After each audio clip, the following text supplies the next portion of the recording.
Hi, this is Bruce Bender. We're here at the Team in Training send-off party for the America's Most Beautiful Bike Ride in Lake Tahoe.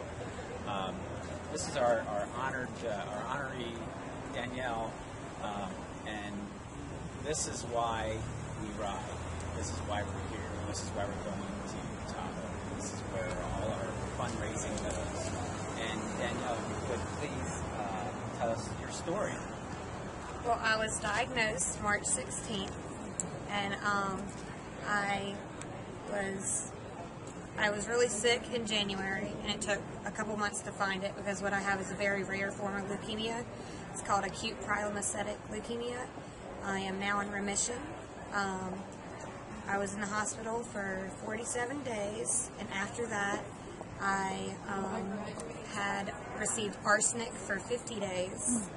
And then after that, I got a little more chemo, and then now I'm on pill form chemo until October.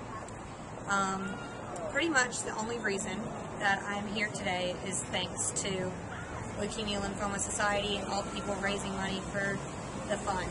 Because 10 years ago, if I would have been diagnosed with this, I'd be dead. It was just recently found 10 years ago, so I'm pretty much still a statistic of how it's going, but everything's fine so far, and I'm in remission, and I'll be all done in October. So that's my story. That's awesome.